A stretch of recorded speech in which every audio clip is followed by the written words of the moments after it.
Welcome to What a Creep, the show with Margot Donahue and Sonia Mansfield talking about creeps from the past to the present. This is your quick guide to the biggest creeps, jerks, assholes, and losers, the best of the worst. From two nice ladies who want the world to be a little less creepy.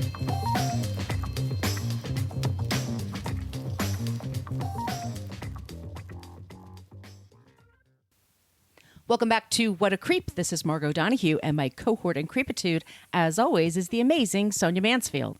Hey, Sonia. Hello, my friend. Hello, my friend. It is season 14, episode 2. We talk about creeps from the past to the present. This guy is kind of a mishmash. He's been dead a year. I don't care. Yeah. Boy, bye. Yeah, we got a lot to talk about him. If you're new to the show, just so you know, we always end the show with someone who's not a creep, so you leave feeling a little more uplifted than when you started, hopefully. Hopefully. Yeah. You can find us on Facebook. We do have a basic Facebook page, but we don't really check it. It's just a place where people go to complain about our language. We use salty language on this program, like adults do. Yes. We have a private Facebook group. We're very protective of the Facebook group. We try to keep it as a safe space. You do need to answer questions in order to join our private group. Remember that. So just you have to listen to a couple of episodes and you should be able to get it. We're on Twitter at CreepPod because somebody had What a Creep for 10 years and never used it. Creep. We're on Instagram at What a Creep Podcast, and we have an old-timey email, What a Creep Podcast, spelled it all out, at gmail.com. And we have stickers. Sonia, the other day, I braved the cold and I sent out a whole bunch of stickers. Nice. If you've been asking for them, I've been dropping them in the mail for you. But you can send us suggestions there. We're always looking for suggestions for creeps, but also for non-creeps, because sometimes that's the tough thing to do. Like today, it took me a little bit of clever thinking to find the person. Talk radio is filled with a bunch of fucking assholes, left and right. Yeah, by the way. Yeah. Yeah, left and right. Moderate centrist, like most of them are real shitheads. So we got somebody really extra special planned. Sonia, do you want to talk about the website really quick?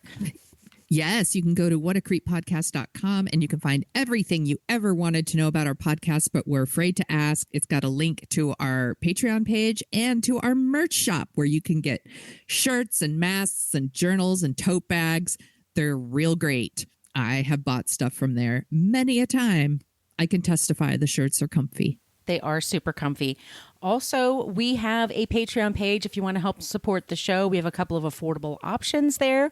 Go to Patreon and look up What a Creep Podcast. We have the first 3 seasons up there. We put out 2 bonus episodes a month, and we also put out a newsletter every month.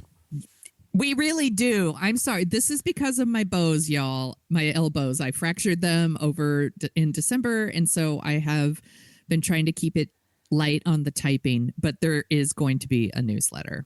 I promise. Well, send us your photos with you. Damn it, Max. They're very upset I mentioned the elbows because it's their fault. We're thinking of getting Damn It Max t-shirts. Yes, damn it, Max. I will. I'm writing it down. Damn it, Max. While you're writing that down, I want to thank a few people for leaving us 5-star reviews in iTunes. One is just a bunch of letters, 127 from Great Britain. Can't get enough of this show. So interesting, well-researched, laugh out loud, funny at times. You are welcome. Also to Steve Salvato left a really nice note.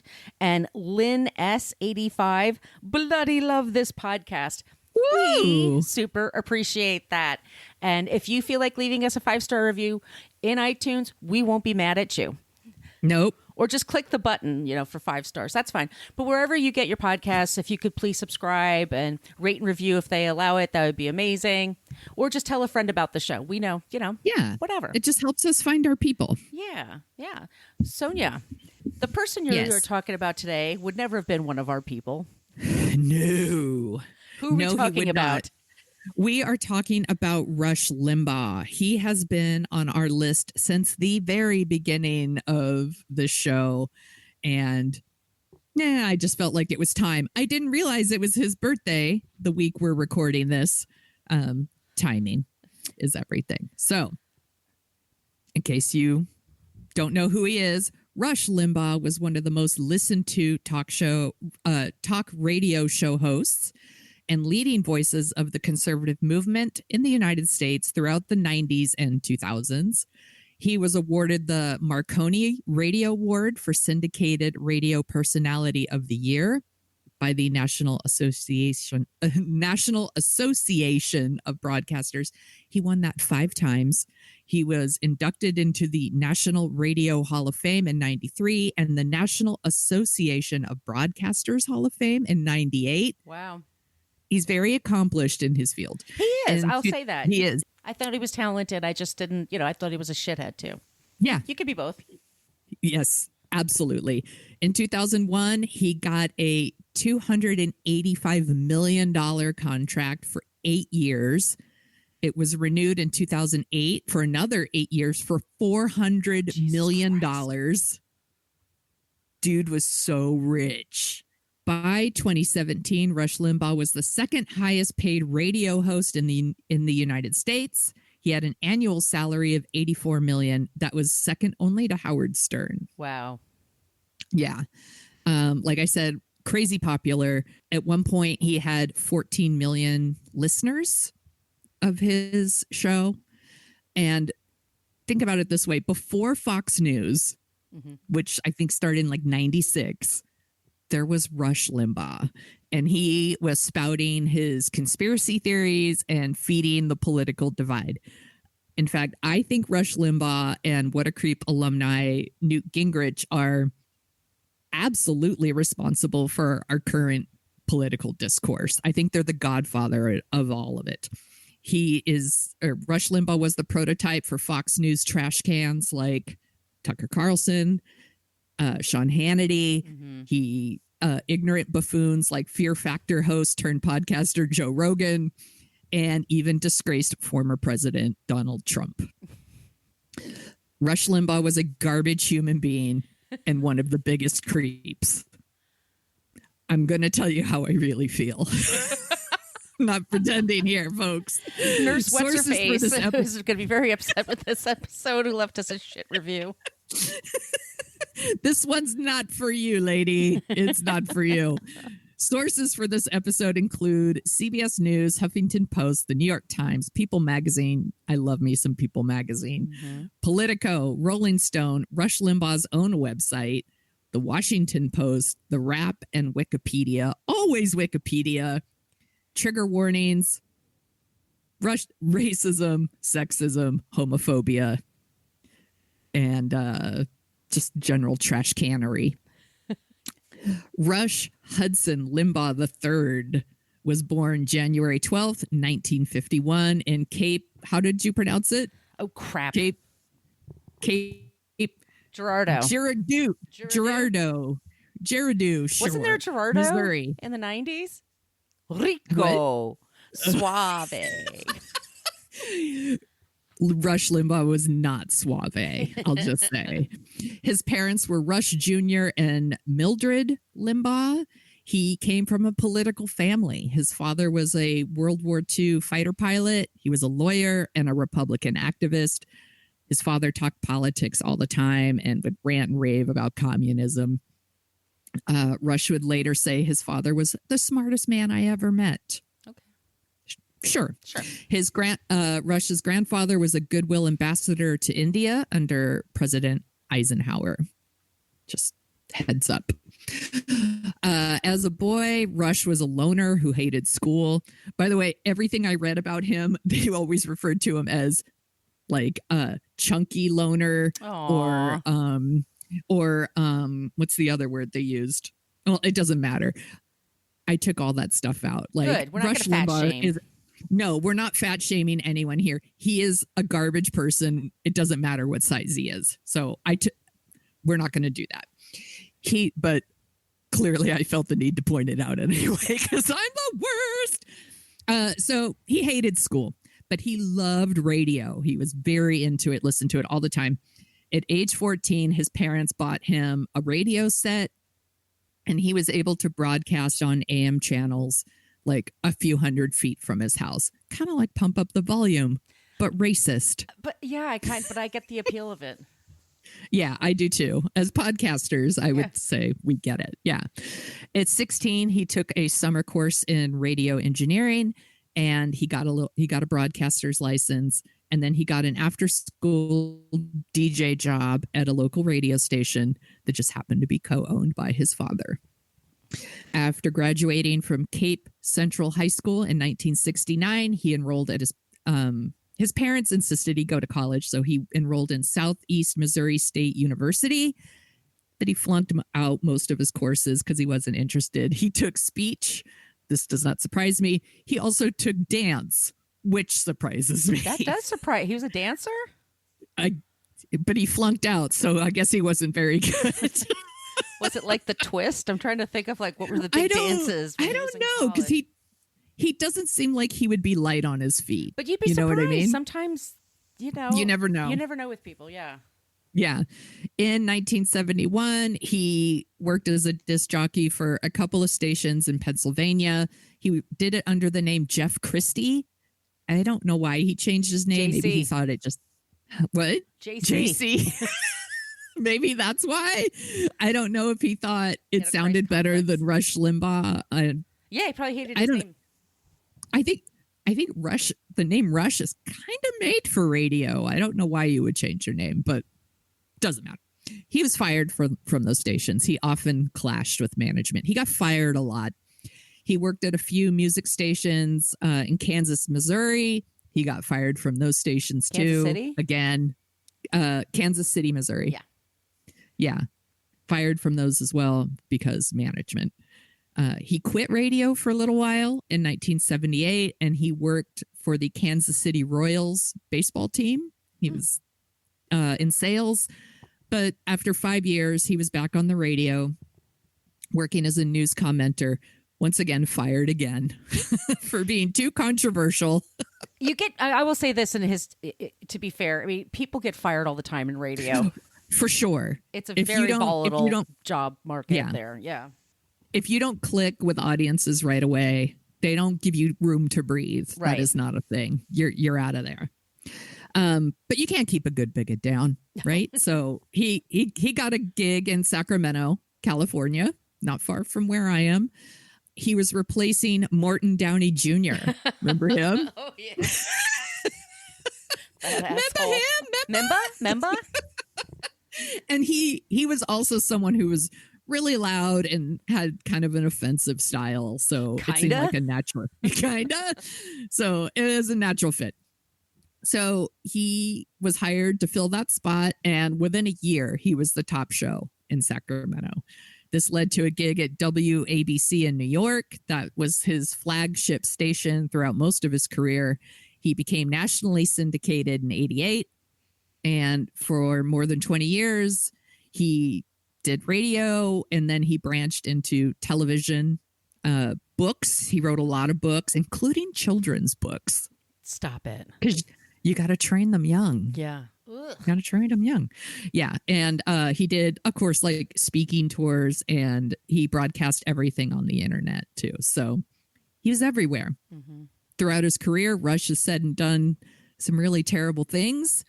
We only have so much time, and we always give ourselves a word limit, by the way, because we don't want the show to drag on and on. I wrote to the exact limit that we set for ourselves. So we're just going to go. Here's some of his favorite groups to target on his radio show.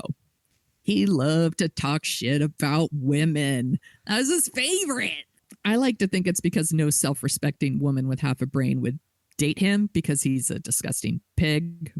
But yeah, maybe I'm wrong. I'm sorry. That's an insult to pigs. Pigs are cute and they're smart. Rush Limbaugh would often refer to feminists as feminazis. That was his thing. You could always tell who listened to Rush Limbaugh because they would also refer to feminists as feminazis. Mm-hmm. Oh, I hate that. Whenever people say that shit to me, I get angry. He said the goal of feminism was to, quote, allow unattractive women easier access to the mainstream. Yes. How hilarious. Women wanting equal rights is totally the same thing as being a Nazi. He's the worst. He said that for feminists, the, quote, most important thing in life is ensuring as many abortions as possible. That's what I do every day, Sonia. Totally. I get them all the I knock time. door to door. Even when I'm not pregnant, I just get them. They're fun.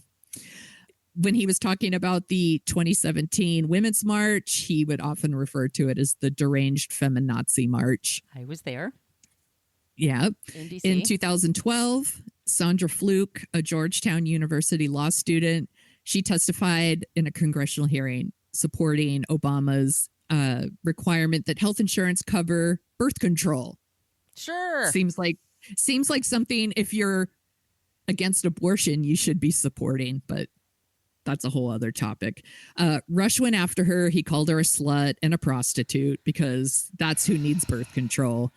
And he said, quote, if we're going to pay for your contraceptives and thus pay for you to have sex, we want something for it. We want you to post the videos online so we can all watch. What a piece of shit. He's fucking gross. He also said the Democratic Party was, quote, the party that can't wait to fund every abortion in the world. Yes. That's totally not overreacting.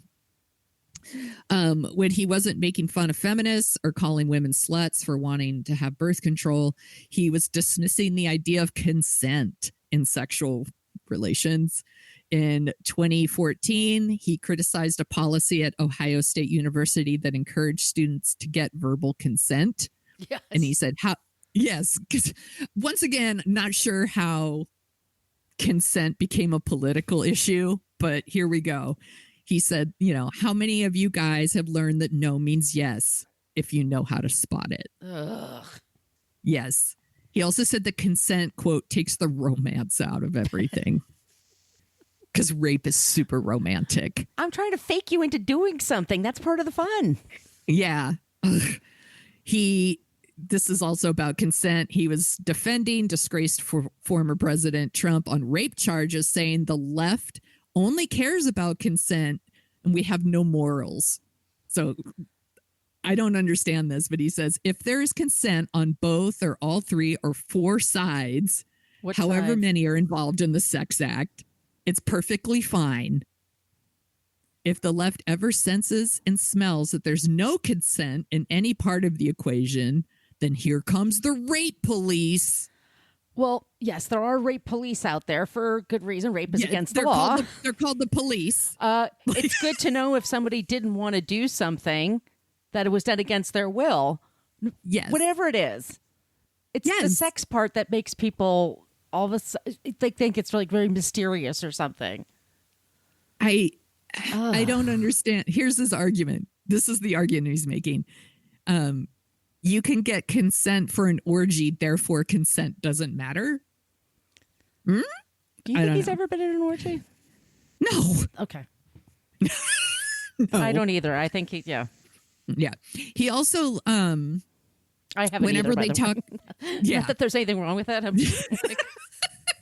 We're not shaming anyone here, by the way. No. We're not sex shaming. If you're into that, good for you, man. Yeah. Good for you. Just get consent. Just get consent. Once again, not sure how this became a political thing. Whenever he's talking about like consent and sex and sexual preferences, inevitably he goes down the road of this can lead to bestiality. He brings it up a lot on his show, which makes me think thinks about it a lot. Was he an animal rights person or? I don't know, actually. I wonder if I didn't he look was. that up. Yeah. They have the right to have sex with Rush Limbaugh. Just saying. Seem to think about it an awful lot. Just saying. During the Clinton administration, former creep, Bill Clinton. He was taping his television show, Rush Limbaugh was, and he was talking about the media coverage of the Clintons' cat Socks. Cute cat, by the way. Very so cute tuxedo. Yeah. And then he said, did you know that there's also a White House dog? And then he showed a picture of Chelsea Clinton. She was 13. 13 at the time. He's garbage. He also claimed that he said right away that's not the image I wanted to show. That's terrible. But it was a taped show. He could have taken it the fuck out. Yeah, no, he's a liar. He's a liar. Yeah. He would often refer to former First Lady Michelle Obama as Mooshell, especially whenever he was talking about her fight against childhood obesity. An asshole. I know, he's such an asshole. During the 2020 elections, he would refer to Vice President Kamala Harris as a hoe and a mattress. These, by the way, women who sleep with other men, like that matters to him, but men who sleep with women, it does not matter. It doesn't matter. Like Trump, Trump is fucking gross, and he's been credibly accused of accused. Yeah, of rape multiple times. Yet we get this. He sucked, but somehow he did trick some women into marrying him. So the money must help. The money. It must be the money. I'm telling you, it must be the money. I would. He had Elton John play at one of his weddings. I mean, that might be enough for me. What the fuck was Elton John thinking? He's thinking, I'm going to charge him $1 million and give it to charity. Yeah, which I'm sure that's probably what he did. Yeah, but still. Yeah. So Rush Limbaugh, the man who considers himself the voice of the GOP, the party of family values, he's been married 4 times. His first marriage was to Roxy Maxine McNeely. She was a secretary at a radio station in Kansas City. They got divorced 3 years later. Then he married someone named Michelle Sixta, and she worked as an usher at the Kansas City Royals Stadium. They got married in 1983. They divorced 7 years later.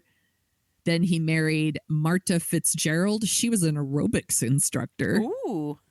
Mm-hmm. That was in 1994. He got married. It was officiated by Supreme Court Justice Clarence Thomas. He's on the list, everybody. Yeah. Don't you worry. In fact, I'm entertaining doing that one this season. And then finally, he married Catherine Rogers, and she was a party planner. They got married in 2010, and they were still married when he died last year. She's very pretty.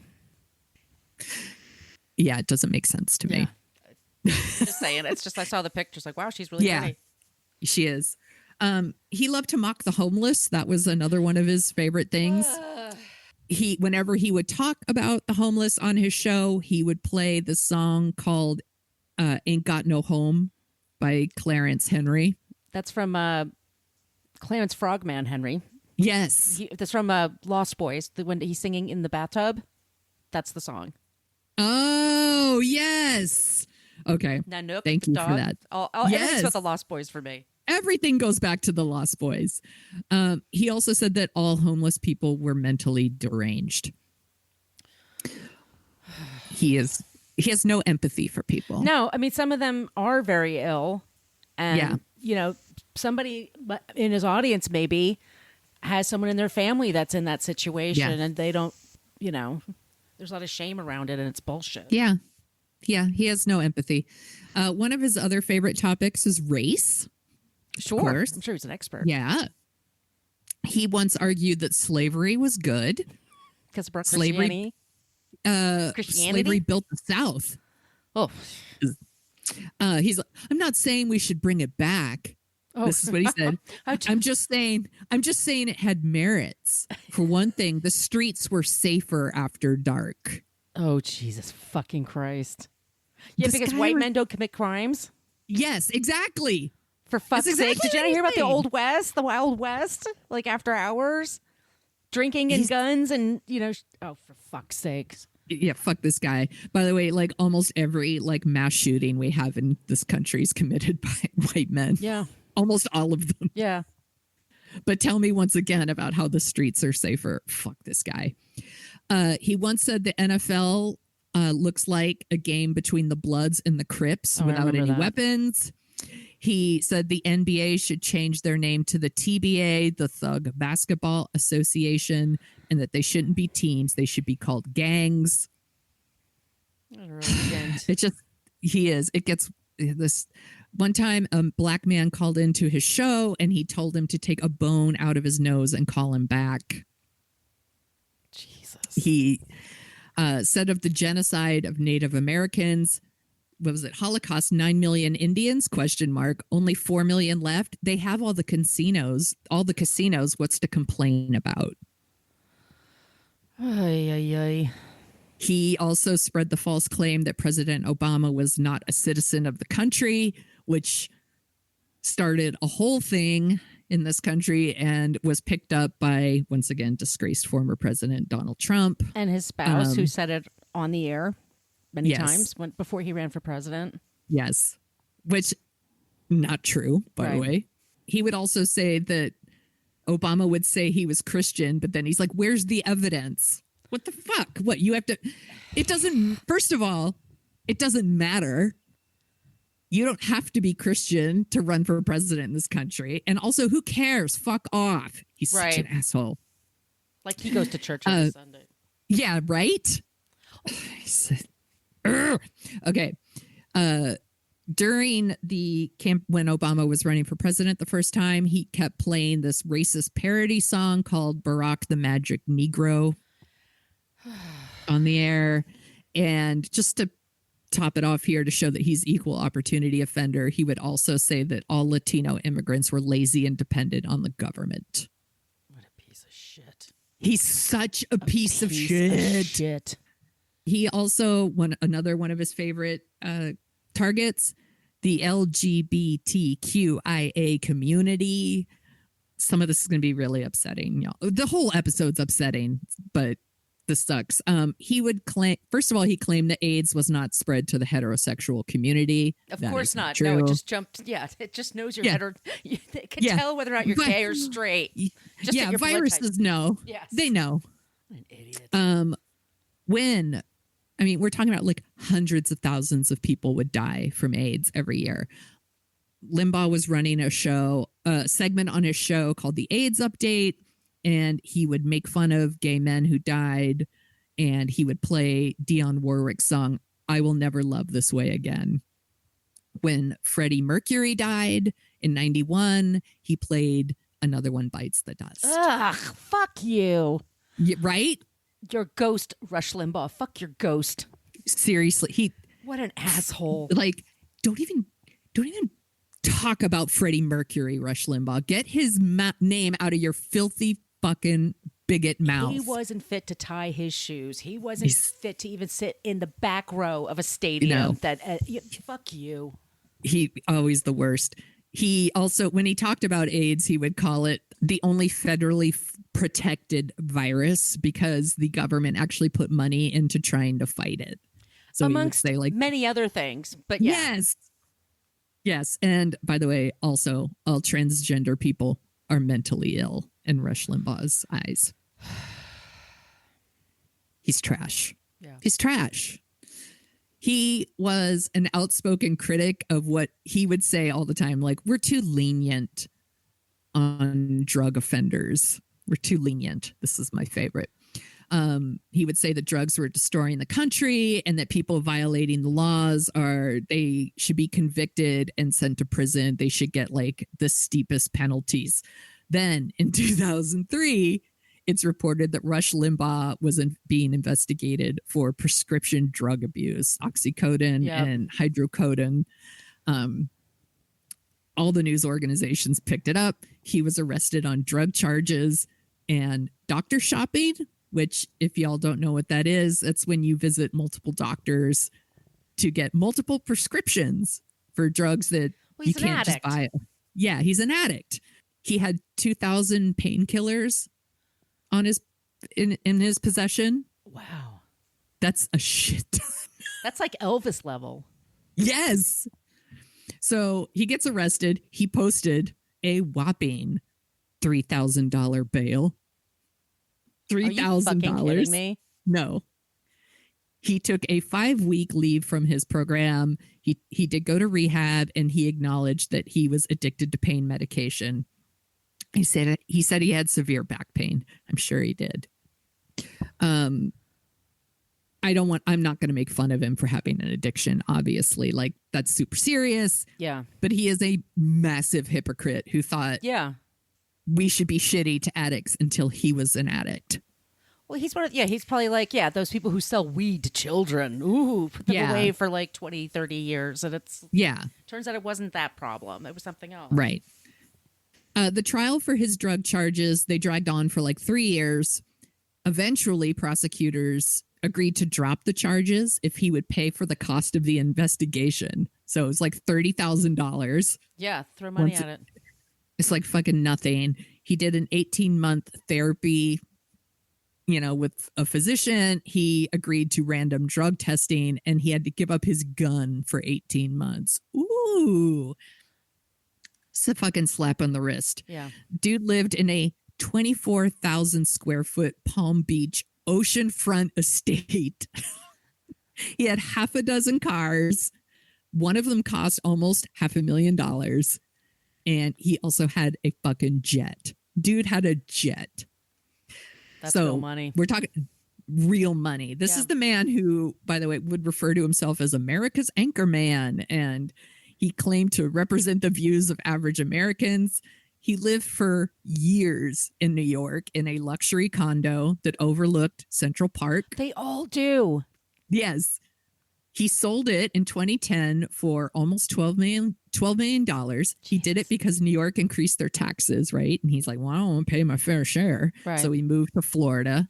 A few years after that drug arrest, he was detained again at the Palm Beach International Airport because they found a shit ton of Viagra in his luggage. And the prescription was not in his name. But he was released and no charges were filed because privilege. Right. Privilege. And it helps. He's friends with people like Karl Rove. If you guys don't know who that is, he's like a really high level political shithead. Operative shithead. Yes, that's a better way of putting it. And, and he's friends with like Clarence Thomas and Anton Scalia. Yeah. That's why. In 2001, Rush Limbaugh started losing his hearing. He had an autoimmune disease and he kept doing his show though. And he had these really powerful hearing aids. Mm-hmm. Eventually they weren't working anymore. He got implants in his ears, which helped. And he learned to read lips. Really? Yeah. Wow. Yeah, he learned to read. That's the most surprising thing I learned in my research. He learned to read. No, he really That's did actually impressive. I think only like 30%. Absolutely. 30% of people who are deaf can read lips. It's a very challenging thing to do. I'll give him that. Look, he's a garbage person, but he wasn't stupid. He's just an ignorant asshole. Right. Not stupid. Here's a few other shitty things he did. Here's a nice little roundup of other shitty things. In October 2006, he made fun of Michael J. Fox, beloved Michael J. Fox, who suffers from Parkinson's disease, and he was doing an ad on television, like advocating for stem cell research so that we could find cures and treatments for this.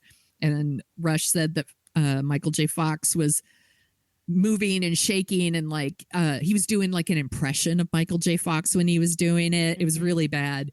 And he accused Michael J. Fox of faking it and saying that he wasn't taking his medication on purpose to like make it look worse than it actually is. What a piece of shit. He's such a piece of shit. In 2010, there was this huge oil spill off the Gulf of Mexico, and Rush Limbaugh told all of his listeners that it was eco-terrorists did it on purpose to justify President Obama's deep water drilling moratorium. Cool conspiracy theories. When Representative Gabby Gifford was shot in 2011, he blamed it on liberals. He said, this is a quote, "Take guns out of the hands of liberals," because the liberals are we have a shit ton of guns, right? We're known for that. "Take their typewriters, their keyboards away. Don't let them anywhere near guns. Control their speech. You would wipe out 90% of crime, 90%, 95% of hate, and 100% of the lies from society." What? By the way, the man who committed this crime, who shot Gabby Gifford, he ran into like her political rally and he shot 19 people. He killed 6 of them, including a federal judge and a 9-year-old girl. Yeah. He wasn't even liberal, by the way. He wasn't even political. Right. He wasn't even a political dude. He was just a crazy he was just like a really messed up person. Right. Like, it had nothing to do with I forgot about that. I don't know. I don't understand the argument. If the left would just let us be racist and sexist and homophobic, the world would be better. Right. Argument. I don't get it. Whatever. In October 2018, there was all these mail bombs that were being sent out to like Nancy Pelosi and some liberal representatives, I should say. He claimed that it was a false flag operation to draw attention away from the Central American migrant caravans that were not a thing, by the way. Rush Limbaugh and Donald Trump were trying to sell this narrative that like masses of like immigrants were coming from other countries and like swarming our borders. And this was like not a thing. And by the way, he kept repeating this lie even after they arrested the person who was sending out these bombs, and he was a registered Republican. Just saying. Jesus Christ. I know. There's so many conspiracy theories that he just spouts, you know, and this is the thing, like, we're not going to do an episode on Joe Rogan because his listeners are so batshit, but Joe Rogan does the same thing. Yeah. They just spout these and then I'm just talking here. I'm just talking. Asking the questions.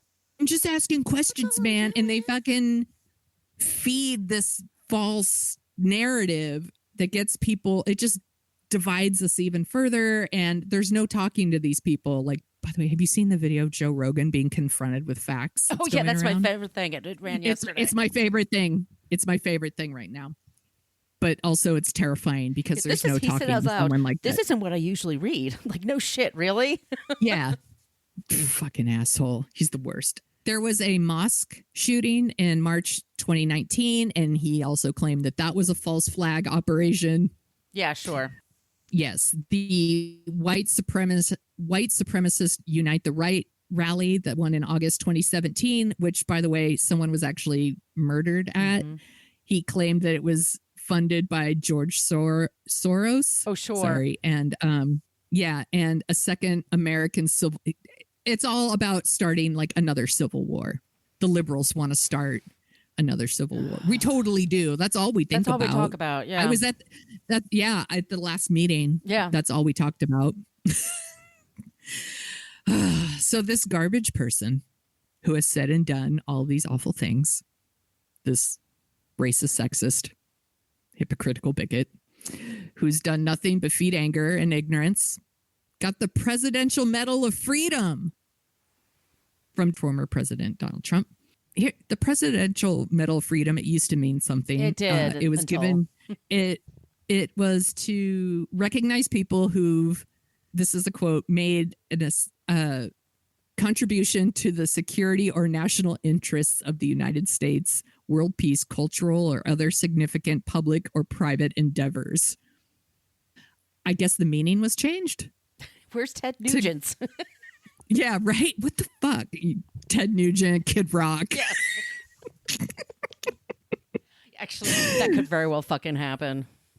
The Presidential Medal of Freedom!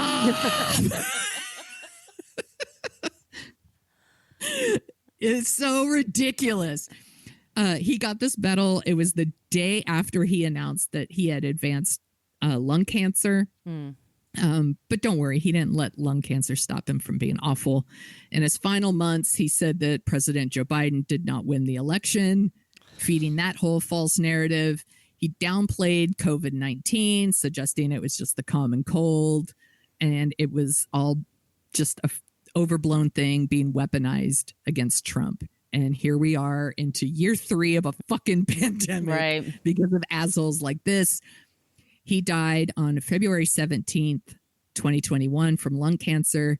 He was 70 years old, and he was a piece of shit. He did a few good things in his life. He donated money to charity. He raised a lot of money for leukemia and lymphoma. Okay. Sure, but that doesn't offset what I think is immense damage that he did to this country. And it doesn't make amends to the people he hurt. He's hurt a lot of people with this kind of rhetoric. And that's our creep, Rush Limbaugh. Very good job, Sonia. Good work, Thank Sonia. Yeah, I just did a search. He did support the Humane Society of the U.S. Oh, there you go. There's a good thing too. So there's something he did. He was one of their spokespeople. But yeah, the Buckeye, what's this? The Buckeye Firearms Association didn't like that very much. So I'm not kidding you. That's where I got it. Buckeye. Snicker, snicker, snicker.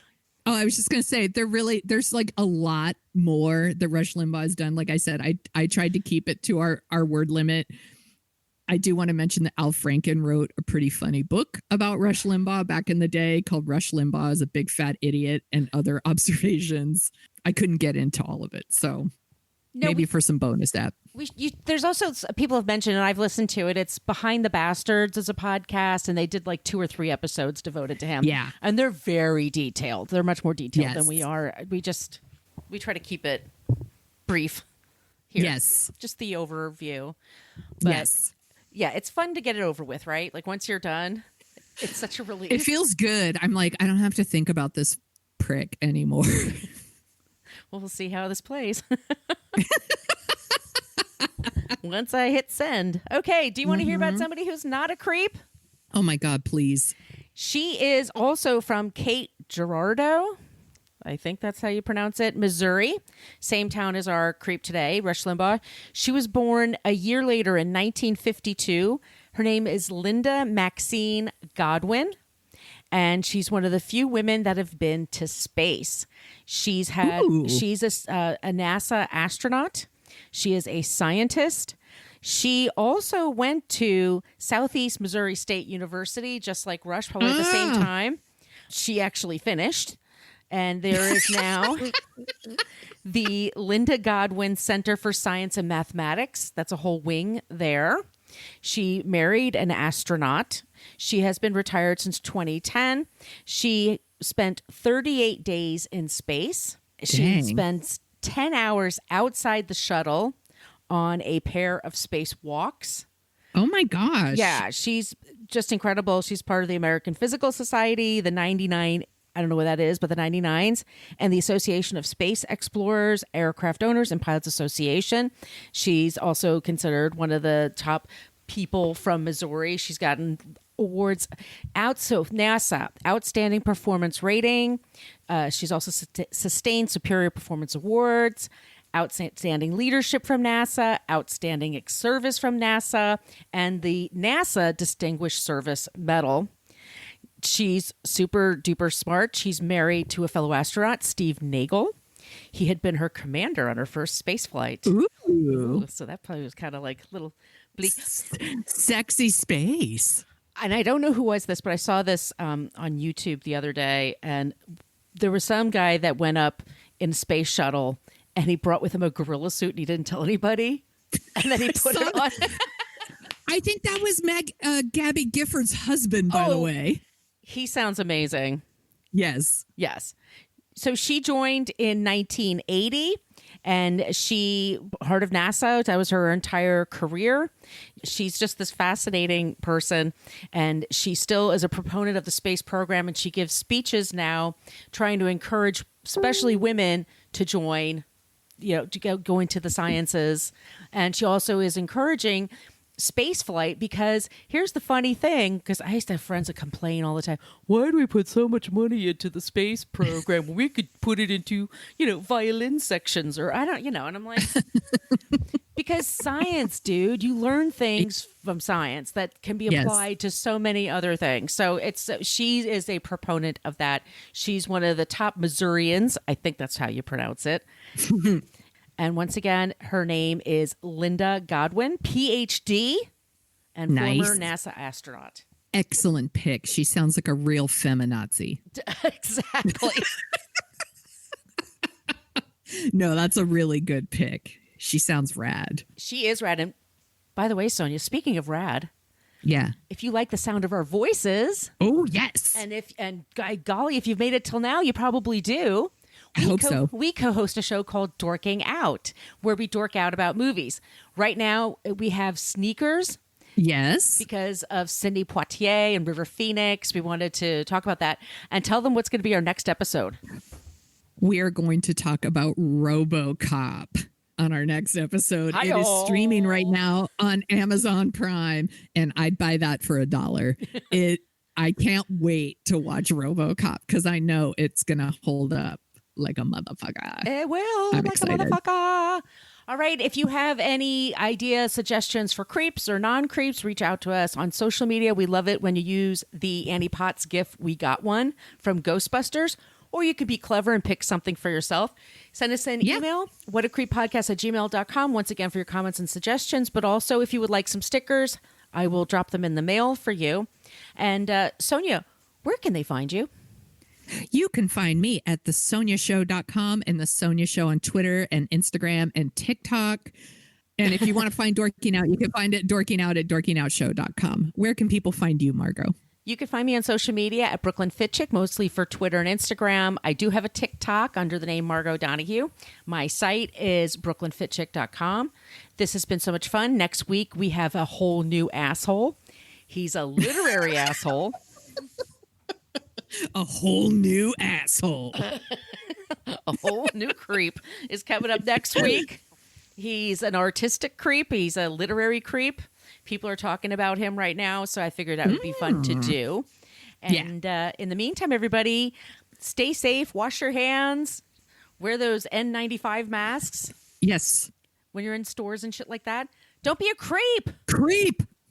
Thank you for listening to us talk about creeps. You can follow us at What a Creep Podcast on Facebook, Twitter, and Instagram.